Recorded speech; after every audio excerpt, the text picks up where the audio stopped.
Hey, everyone. So I am so happy to be able to preach at New City Church, and what a blessing it is to be able to preach today. Before we start though, can we acknowledge the people who help us set up the church every single morning? The worship team, setup team, media team, coffee, even afterwards, clean up. What a blessing it is. I mean, every single Sunday, I just love it that we have people who really love our community and care about our community.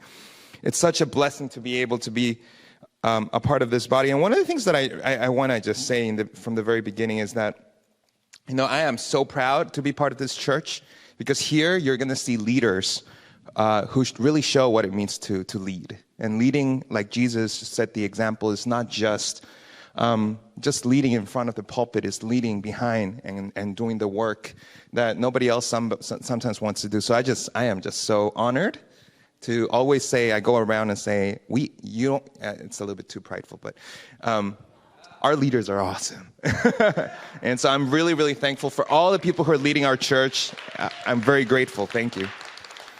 So today we are in our Christmas series. The Christmas series is super cool. The name is, can we show the first slide? The genealogy of Jesus, right?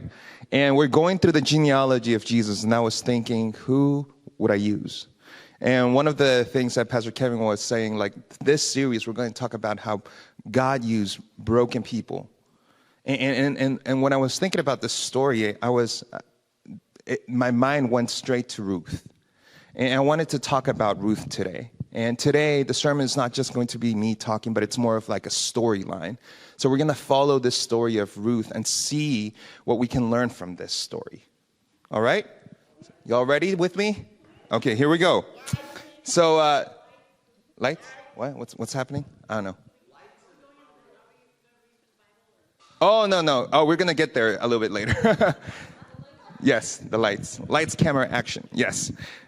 So today's story begins in Judges, in the period of the Judges.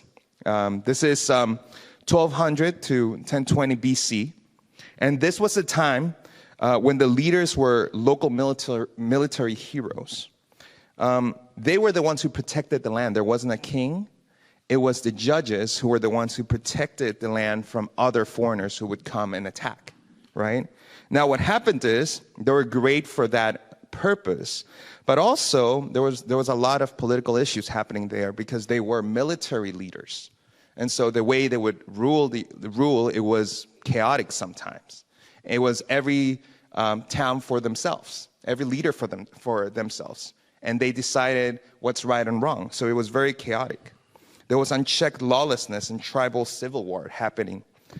At that time, there's this character, and the Bible in Ruth begins with Elimelech, that this person was from Bethlehem in Judah, from the clan of Ephrathites. He had a wife called Naomi and two children named Mahlon and Chilion, but had left and settled in Moab in search of a better life. So what was happening is there was no more food in Bethlehem. There was a famine. And so they, as a family, were trying to find a place where they could survive. And basically the place that they decided was where? Moab. This was a family of immigrants. This was a family who were trying to make it in a foreign land. Not just any foreign land. The Moabites and Judeans had a hostile relationship due to their history. So we can only assume that they had to go through difficulties and they had to do so much to survive. They were probably also persecuted. They were probably seen as people, as enemies. So doesn't this sound a little bit familiar? Doesn't this sound of a family of immigrants who moved to a new place in order to have a better life? We see this a lot happening around our lives in LA. We see families like these who come and go to other places. And a lot of them, when you talk to them and you ask them, why are you here? A lot of them say, to survive. It's not just to have a better life. It's because they have no more means to be able to feed their family. They have no more means to educate their children. So we see this, and we know that these people persevere, work really, really hard in order for them to be able to continue to give a better life to their children or send them money and take care of their families over there, or they are the only people who are able to do that and support that family. We see this reality happening in our lives too. So put yourselves in those shoes and view the scripture and the story from that lens. And you'll be able to understand it a little bit better, because all they were doing is they were trying to survive. They were in survival mode. Right? Now, this family from Bethlehem, we're working really hard. We're trying to make it. And a terrible thing happens. Elimelech dies. And the writer here in Ruth doesn't explain the reason why Elimelech dies. This death happens within 1 or 2 verses. Already, it begins, and in the very beginning, it just explains the family, and then it tells them right away that Elimelech died, with no explanation, no details. And then, after that, the 2 children, Mahlon and Chilion, marry Orpah and Ruth. And even though this might be a moment of celebration, if you look at verse 5, we're only 5 verses within the book, and it's already both Mahlon and Chilion also died, so that the woman was left without her 2 sons on her husband. In 5 verses, we were introduced to a family. We were introduced to the death of the father. And then we were introduced to the death of 2 children. How grim is this reality? If you look at what happens here, there's a grammatical thing that happens. It started with Elimelech, but now it changes everything. Without her 2 sons and her husband, the subject changes to whom? To the wife, Naomi. And puts us in the situation to try to understand what kind of situation she was in. She was living in this foreign land. All she did was trying to give a better life to her children and the family. And she got there, and she loses everything in 5 verses. She loses everything, even her children. For parents, losing your child is the worst thing you could ever imagine. She lost everything. And all she was left with was her 2 daughter-in-laws. With no explanation of their death also, she suddenly had lost her whole world. You see, I want you to understand this. A woman in this era was always under the authority of a man. Her father, her brothers, her husband. And since she did not inherit, eventually she would even be subject under her eldest son. A woman was considered to be owned by someone, by a man. This is the social backdrop of the story. This is where Naomi was, without anybody to take care of her. She was old also. She did not have any ability to have more children. She could not remarry anymore. Usually, if something were to happen, if you were young enough, you could remarry and have another life. But in this situation, she had nothing. All she had was these 2 daughters-in-laws. So, as she had lost everything, she thought about what to do. And while this was happening, she heard Bethlehem once again. There was food in Bethlehem. So she decided to go back, because over there, at least she knew she would be amongst her own people. And over there, she knew that there was a law that would protect her. That law was a very simple law, which was they let people glean. They let people pick up. Whenever there's harvest, the landowners would leave some behind for the people who were less fortunate, who didn't have any means to survive. So knowing that, she decided to go back. So she starts walking back. And on her way back home, of course, her 2 daughter-in-laws are following. But this is what she says in Ruth 1, 7-9. Let's all read it together. So she set out from the place where she had been living, she and her 2 daughters-in-law, and they went on their way to go back to the land of Judah. But Naomi said to her two daughters-in-law, "Go back, each of you, to your mother's house. May the Lord deal kindly with you, as you have dealt with me, with the dead and with me. The Lord grant that you may find security, each of you in the house of your husband." Then she kissed them, and they wept aloud. You see, Naomi wanted her daughters-in-law to start a new life. And we can actually look at this and see this because when she tells them to go back, she doesn't tell them to go back to her father's house. She tells them to go back to the mother's house. And this word mother's house has a lot of connections with marriage. You see, her purpose of sending them back was, my reality is I have no way of survival. I have nothing to give you. I can't even give you children. I have nothing. Therefore, I want at least for you to be able to survive. She was caring about her daughter-in-law's survival, and that was the purpose behind it. She said, go and try to find a new life for yourselves. That was the logical thing to do. If you don't find another man, how are you going to survive as a widow? They were also widows because they lost their husbands too. 3 widows living together would not be able to survive. It didn't make sense. So Naomi expresses her love for them because the word that she uses is hesed. If you look at what she says is, the Lord grant that you may find security, each of you in the house of your husband. Go back, each of you, to your mother's house. May the Lord deal kindly with you, as you have dealt with the dead and with me. Kindly. This word, the word that she uses is hesed, this word means loyalty, reliability, kindness, and compassion. She was saying, may the Lord deal with loyalty, reliability, kindness, and compassion towards you. This is the same word. Hesed is the same word that is used by God when he makes the covenant with his people. He makes the covenant of hesed, of loyalty with his people. You see, Naomi was speaking to her daughters-in-law with this same language. I want you to be treated by God as God has treated Israel. I want you to be in the care of the Lord as a covenant. As he loved his own people, I want you to be loved by God. So may God have mercy on you. May God protect you. And more than anything else, may God help you find a new life with a new man and try to survive. So Naomi really loved. Naomi kissed them, which it was a sign of saying goodbye.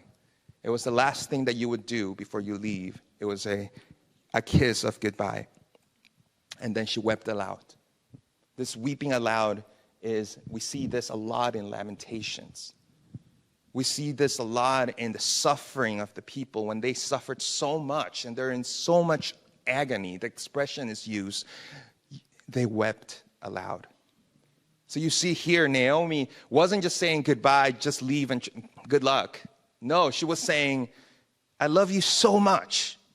I care about you so much that I pray that God may protect you and give you the same covenant that he gave his own people, that he might be able to take care of your future. That's how much I love you, but I love you because I love you. You must go. Because I want you to have this new life. I want you to have a chance to living. Because in this time, women, if they did not do this, they had no other way to provide. So they said, please go, please leave. And they wept aloud. A heartbreaking moment. There was a choice that had to be made. Naomi had her husband and kids, and now she was about to lose even her daughter-in-laws. She had already lost everything. And even in the midst of all that, she said, you know what? Even these beautiful daughters that I have, you must go. She was about to leave everything, to lose everything. But even then, she had to do this. So if we go to verse 10, let's all read it together. They said to her, no, we will return with you to the people. But Naomi said, Turn back, my daughters. Why would you go with me? Do I still have sons in my womb, that they may become your husbands? Turn back, my daughters. Go your way, for I am too old to have a husband. Even if I thought there was hope for me, even if I should have a husband tonight and bear sons, would you then wait until they were grown? Would you then refrain from marrying? No, my daughters. It has been far more bitter for me than for you, because the hand of the Lord has turned against me. Then they wept aloud again. Orpah kissed her mother-in-law goodbye, but Ruth clung to her. You see, Oprah and Ruth. Did I say that right? Orpah, I'm sorry. Orpah and Ruth truly loved Naomi. You see, they refused to leave her. They were saying no, because they also loved her so much. We can tell that the relationship was so strong between them. But Naomi was on a mission to help her daughters make the right decision. The reality is they had to leave. And she was saying that even if I were to have a child for you, would you be able to even wait, because you're going to be too old by then? I don't have that. I don't have anything. I have no means to care for you. So leave me. It doesn't make sense. But she doesn't stop there, because she is giving the most logical decision for them to make. But also there's another point hidden in this. And we understand that Naomi was feeling something so sad. The hand of the Lord has turned against me was an expression used when talking about Israel's enemies and when they attack. Just like this, Naomi was feeling that God was treating her as an enemy. She wasn't just sad, she was feeling attacked by God. She was feeling that God did not see her, that God was actually attacking her, that she was in this situation by herself, all left alone. How could God even do this to her? How could God do this to her when all she was trying to do was care for her family? When all she was trying to do was go to the place and find a way of survival and a better life for their children? God had taken away her husband, her children, everything. And now it was in a horrible situation where she had to also let go of her daughters-in-laws. How sad is the situation? I don't think she was only sad, but I also think she was even suffering. I think she was depressed even. At that moment, she was going through something where she had no more hope for the future. She had lost everything. So for her to tell them, hey, leave me, go. It wasn't just go for your sake. Yes, that was part of it. But also there was another part of her that was saying, please leave me now. I just want to suffer by myself. Please leave me, because I have no more hope. And even if I go back to this land, there's no hope for me to rely on. I have nothing. So in a way, she wasn't just sending them off. She wasn't just saying, please leave me so that you can have a better life. Yes, that was part of it. But also in the other side of this, she was like, just leave me alone. Depression is so dangerous, because you start cutting off people in your life and you say, I just want to be by myself. I don't want to be with anyone else. Don't come near me. If anybody tries to help, they have a reaction. Don't even touch me. Don't even speak to me. Don't even do anything to me. Just leave me. Naomi, in this moment, I believe, in my study, I believe that she was saying the same thing to her daughters-in-law. The daughter-in-law was saying, hey, we want to help you. We want to be with you. We want to continue. They said, no, we won't leave. And she said, no, you must leave. Not only for your sake, but for my sake too. I just want to be in misery and suffer. So Orpah, we can't blame her. She chose the path that made sense. The path that anybody who's logical could think, yes, that makes sense. I have to go. I'm so sad that I'm splitting up with my mother, but there is no hope. On the other hand, Ruth, she clung to Naomi. There's a picture of this that was depicted. A picture that was that happened a long time ago. If we could show it. Is it there? Yes, thank you. So here you see Ruth clinging on to Naomi. Orpah saddened but leaving. Verse 15, I'll read it for you. Just keep on looking at that picture. So she said, look, your sister-in-law has gone back to her people and to her gods. Return after your sister-in-law. But Ruth said, do not press me to leave you, to turn back from following you. Where you go, I will go. Where you lodge, I will lodge. Your people shall be my people, and your God, my God. Where you die, I will die. And there will I be buried. May the Lord do thus to me, and more as well, if even death parts me from you. Ruth wasn't willing to leave Naomi. She loved her too much. Even when the logical way to survival was to leave her, she chose to be together with her. She's weeping as Naomi was crying, was so saddened as she had to say goodbye to the last thing that she had in her life. She had to say goodbye and leave them and say, please leave. At that moment, Ruth just hugged her, clung to her.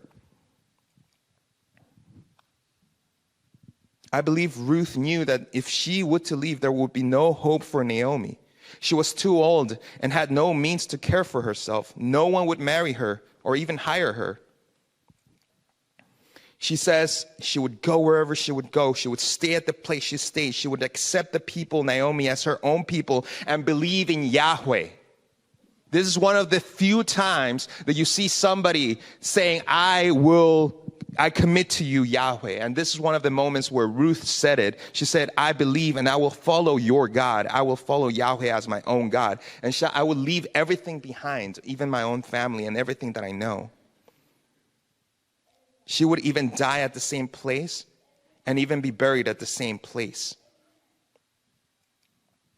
At the end, she swore, may the Lord do thus to me and more as well. This syntax right here is a way of an expression of saying, I'm making a covenant before you and God. Regardless of how hopeless you might be, she was saying, I refuse to leave your side. You are my mother, and even though everything that was bounding us together doesn't exist, I love you and refuse to let you go. In Naomi's reactions, we see that she wasn't joyful nor pleased about Ruth's response, because the very next word that it says in verse 18, when Naomi saw that she was determined to go with her, she said no more to her. She said no more. She wasn't like, oh, this is amazing. Oh, thank you so much for being with me. Thank you so much for sharing this suffering with me. She said no more. Basically, this tells us that she was like, okay, whatever. I already warned you. That's how sad she was. You see, another thing about this that shows us how in what state she was is when she goes back, Naomi, when she goes back to Bethlehem and they arrive, everybody knows about Naomi and say, oh, Naomi's back, Naomi's back. And she says, don't call me Naomi anymore, because Naomi, the word itself means joyful. Instead, call me. Oh my. Wait. It's in there. It's in there.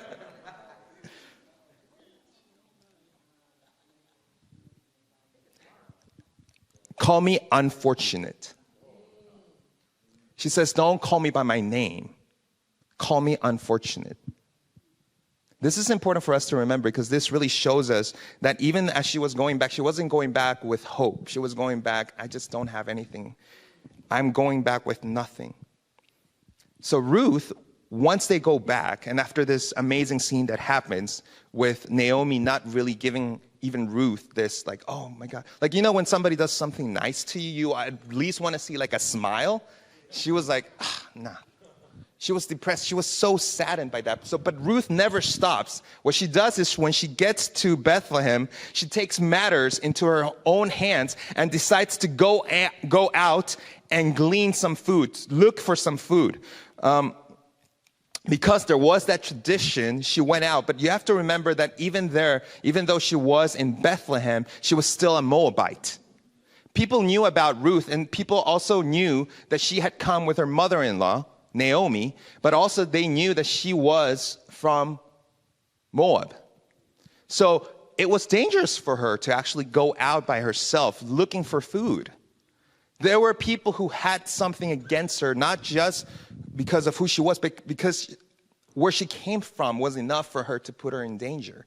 But in the midst of all that, and in the midst of everything, she was trying to help make sure that Naomi was taken care for. If she didn't go out, there would be no more food. So she started looking for fields. And she worked on this one field. And in this one field, an amazing thing happened. This field was owned by Boaz. And Ruth, she went there and she asked the people who were working there whether she could work, whether she could pick up something. So there were reapers, people who were reaping. And whatever fell, how it worked is the man first cut the wheat. After that, they gathered the wheat, and the women, they put it on the floor. They gather it. The women tie it together, and then another person comes and takes that, right? Now, the people who would glean, who would pick up, they would pick up whatever falls from that one action. The moment that they pick it up, not everything, they can't take everything. Sometimes little pieces of the heads of the grain would fall. And so those were the things that the gleaners would take. And with that was the only food that they would have all day. So if you compare that to something for the 21st century, that's probably like, people who are picking up cans and then recycling them for money. That was basically sort of like the idea of what they were trying to do. They were trying to go somewhere where they could pick up free things and then try to get something out of it. So that was the situation. But then Boaz shows up in this whole picture. And Ruth, so this is something so powerful because Ruth didn't let this stop her from doing. She went over there and she started working and meets Boaz, who was the kinsman of Naomi. And for us to understand what a kinsman is, the duty of the kinsman was not only limited to the preservation of his relatives, of their properties, they were also required to ensure they got descendants in the case of death. So if someone died without having children, his brother was expected to marry the wife in order to preserve the name of the one who died through the first child born by the wife. These provisions were meant to reduce suffering and to keep poverty and slavery in check. Also, it gave hope to the widows, the poor, the orphans, and secured their inheritance and protected their interests. So you see, if you remember, they were from the same tribe. Boaz was from the same tribe with the husband of Naomi. So therefore, Boaz was the closest kin that Naomi had. And in this tradition, they would try to keep the land that the people owned within the same clan. They wanted to keep it within the tribe. So there was a family law that required the next kin to go and care and buy that land. If they sold that land to somebody else, they have to go to that person and try to rebuy it. Not only that, they marry within the wife or the child. If the child has, they marry the wife. And if the wife and that new person, their next of kin, gets married, they have a child, and that child is the child who carries the family name and also receives the inheritance. So, therefore, what happens is the family name doesn't disappear, but still continues to be alive. Therefore, this was a very important system that the people had. And that's the field she was working in, right? Out of everywhere. And I asked myself, why didn't Naomi tell Ruth about this? Why didn't she? And I believe that at this point, she was so hopeless that she wasn't even thinking about any of that. But Ruth here, look at what she does. She takes initiative and she does this first. So she goes to the field and she works. She's not trying to look for a kinsman because she is a foreigner. She does not know anything about this. So she's simply trying to find food. But in this process, she meets Boaz for the first time.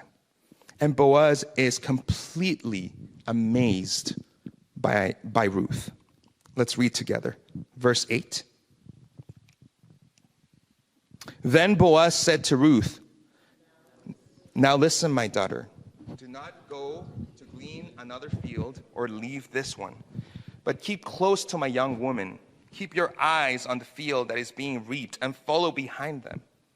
I have ordered the young men not to bother you. If you get thirsty, go to the vessels and drink from what the young men have drawn."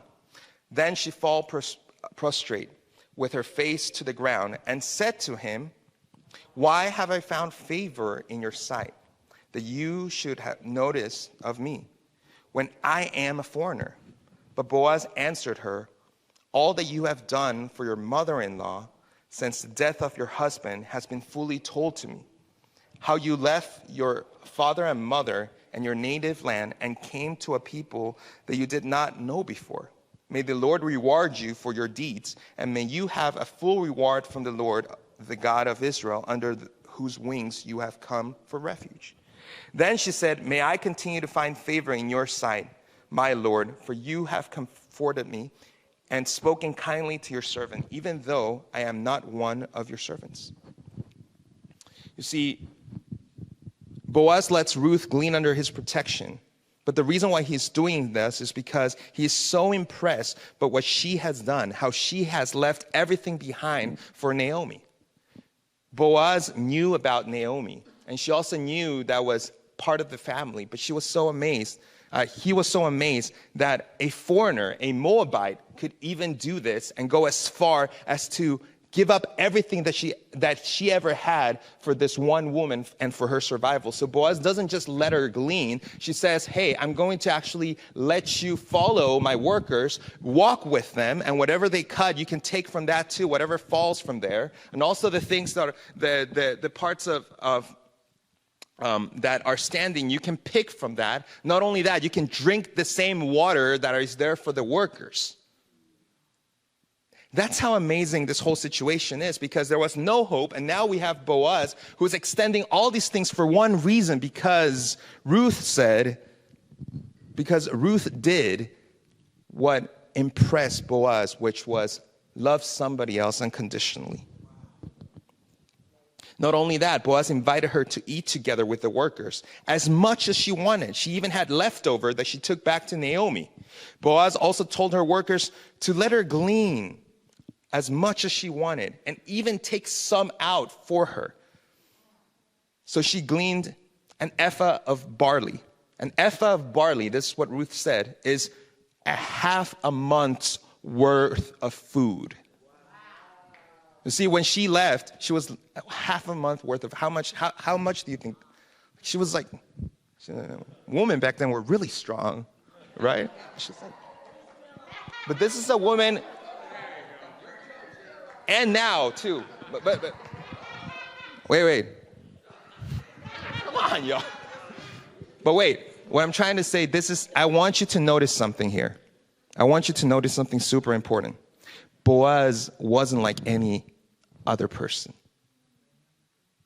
In this time specifically, women were not allowed to do all these things. They would be seen, they would be attacked, or they would be in a situation that was dangerous for them. Women wouldn't choose to be with their mother-in-laws and be a widow with them. Women wouldn't choose to go out and actively try to find food. This was an amazing woman who had the courage to go out and do everything that she could do to protect her family, which is something so beautiful and wonderful. So when she came back, like, imagine her face when she came back with all of that food, right? Imagine when she saw Naomi and she was like, look at this. Naomi was like, what have you, like, what? There was somebody who had no hope. She was somebody who had nothing. And now Ruth has come back with all of this food. What a hope. How hopeful she was at that moment. She goes like, what's happening here? What's going on? I had nothing. I'm lost. And now you bring all these things to me. What's going on? Now, Ruth explains about the whole situation, and she tells them that, yes, I met this guy called Boaz, and he was super nice to me, and he even let me glean with his workers, and he let me take all of this food. And it's like, Boaz, I know Boaz. She was like, Boaz is the next of kin, the next one who was supposed to take care of us, one of those people who was supposed to take care of us. So at this moment, it was a beautiful thing that happened. Boaz allowed Ruth to continue to glean at the field with the workers until the season ends. So after some time, Naomi had a plan to make sure Ruth could have a future.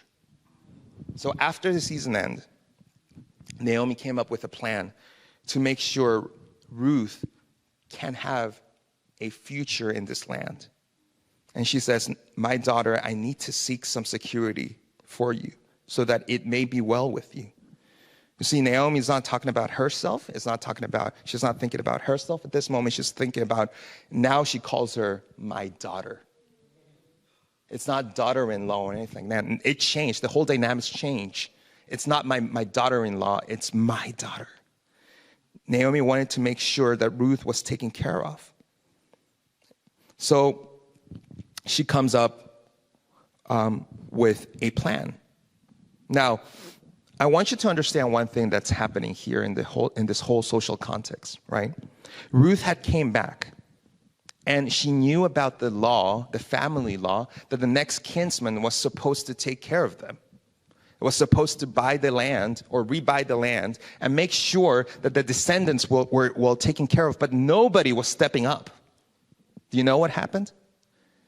Because this whole story happens when Ruth is working for Boaz, and she is working until the end of that season where they were harvesting, and even then nothing was happening. So Naomi said, nah, I'm not going to let this just fly. So once again, Naomi took an initiative to change the situation. She said, I am not going to let my daughter just be a widow forever. Without security, without resources, I want her to belong in this land. I want her to have her space. So the plan that she comes up is this. Chapter 3, verses 2 to 5. Now, do you see it? Yes. Now, here is our kinsman Boaz, with whose young woman you have been working. See, he is winnowing barley tonight at the threshing floor. Now wash and anoint yourself and put on your best clothes and go down to the threshing floor. But do not make yourself known to the man until he has finished eating and drinking. When he lies down, observe the place where he lies, then go uncover his feet and lie down, and he will tell you what to do. She said to her, all that you say, I will do. So Ruth follows exactly what she's told to do. But there's an awesome verse that I want you to see. Verse 9. It says, so everything happened. So he ate, and then he went to bed, and he was like lying there. And then as Naomi's plan was to uncover the feet, she uncovered the feet, and of course, she said, don't wake him up, just stay there. And it was cold, of course, right? There was a breeze, because that's usually the time where you hit the barley, and the way you produce barley is you throw it up, and the wind takes away some of the parts, and whatever's left over is what you take to eat. right? So there was a wind, there was a breeze, and this happens. And then suddenly, Boaz wakes up, right? So this is where the story continues. Verse 9, altogether, he said, "Who are you?" And she answered, "I am Ruth, your servant. Spread your cloak over your servant, for you are next of kin." He said, "May you be blessed by the Lord, my daughter. This last instance of your loyalty is better than the first. You have not gone after young men, whether poor or rich. And now, my daughter, do not be afraid. I will do for you all that you ask. For all the assembly of my people know that you are a worthy woman." Now, notice something, though. Naomi didn't tell Ruth to say anything. Naomi told Ruth to say, "Hey, just stay quiet. He will let you know what he's going to do. The man will speak, right? And he will decide your future." I think Naomi's plan was, okay, so if I set this in motion, he's going to at least talk to because there is another next of kin who was closer than Boaz, actually, right? And this is going to be revealed in there. But he said, at least something will happen, right? At least something will happen, and then one of them will take care of you. That was her plan. Now, Ruth, on the other hand, he said when he woke up, she didn't stay quiet. She says, she actually speaks up, and she says, "Lord, may you be blessed. Who are you? I am Ruth, your servant. Spread your cloak over your servant, for you are the next of kin." She actually said, "Hey, you take responsibility of me." So she's pointing to the law, and she's speaking out of a place of saying, this is the law. You should care for me. She said, "You marry me." She wasn't somebody who said, "Oh, you can do whatever you want to do or you're pleased to do." She said, "You, listen to me. This is the law. You marry me and keep the law." Isn't that powerful? So powerful. I love Ruth. You can also say that Boaz was even more blown away because she could have gone to anyone else. You already know by what he's saying that she was already loved by the people. She was respected by the people. People knew about about Ruth, and people liked her. She was respected. Yet she decides to marry this old man, Boaz, because she wants to make sure that Naomi's taken care of. Not only that, she wants to make sure that Naomi also has security. And so Boaz is touched by that. And he goes, the next day, he wakes up. He goes to the gates, the place where everybody meets. He goes over there, and he speaks to the next of kin. And he says, "Hey, you know Naomi and Ruth are here. You know that you are the next of kin. Take care of them. Because if you don't, I will." And so the guy says, "Okay, yeah, I'll do it. I'll do it." Because the thing is, he will gain more land. But after he says, "Yes, I will do it," Boaz gets smart and he says, "But also, you have to marry Ruth. And the child that comes out from that marriage has the right to take that land." So that means you have to buy it with your own money. But because there is a descendant, that land doesn't inherit to your children, but some of it inherits to the child that is born with Ruth. So he says, no, you do it. Because I will lose my inheritance if I do that. And Boaz says to everyone, in front of everyone, "I'm going to marry her." He proclaims to everyone that he is taking over the land And he is also going to marry Ruth. And he is going to make sure that that child continues the legacy of the family that was being redeemed. Isn't that beautiful? And he says this in front of the gate where all the elders were listening, because that's the place where you make it official. So he makes it official, and he does that. And so this is the last verse of how the story ends. Let's look at the ending of the story, which is beautiful. Let's all read it together. So Boaz took Ruth, and she became his wife. When they came together, the Lord made her conceive, and she bore a son. Then the woman said to Naomi, "Blessed be the Lord, who has not left you this day without next of kin. And may his name be renowned in Israel. He shall be to you a restorer of life and a nourisher of your old age. For your daughter-in-law who loves you, who is more to you than 7 sons, has borne him."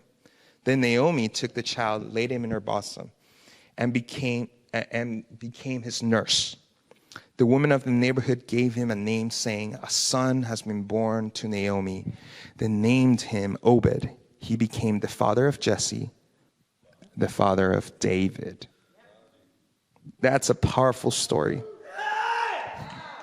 I'm not done, though. I'm sorry. I'm not done. I have one more point to make. That was enough. The word is enough. But this is a beautiful end, because remember how this story begins. This story, I don't believe this story is about how amazing Ruth was. The subject of the story is Naomi. Naomi, in the very beginning, in 5 verses, loses everything. She loses everything that she ever had. And at the end, once again, it's not Ruth's story that ends. It ends with Naomi holding this beautiful baby. This beautiful baby in her hands. Interestingly enough, this is one of the books that doesn't have God's name explicitly there doing things. Have you noticed? This book lets the story tell itself. This story doesn't have God's divine intervention. This story just happens.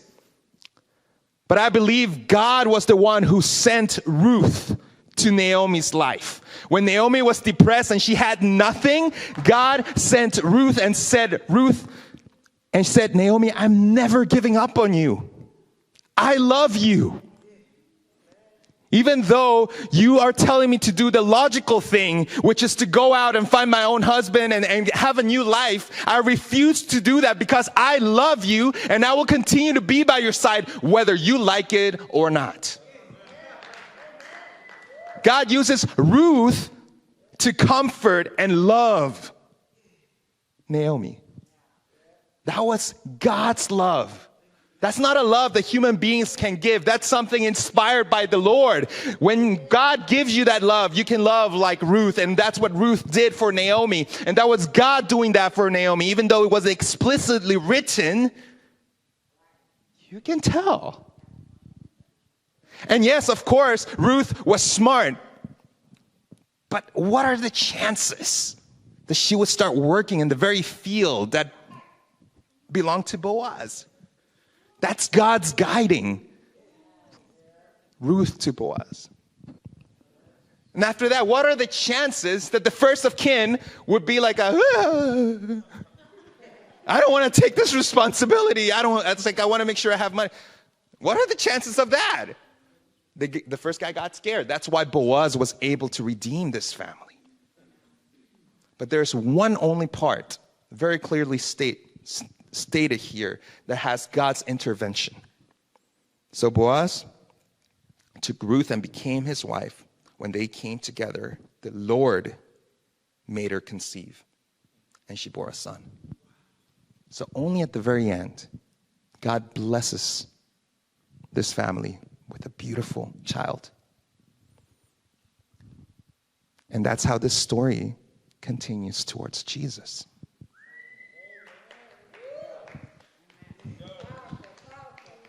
So this is actually a story of love that God had for Naomi. And this is the story of how God uses broken people to lead them to Jesus. Let's pray.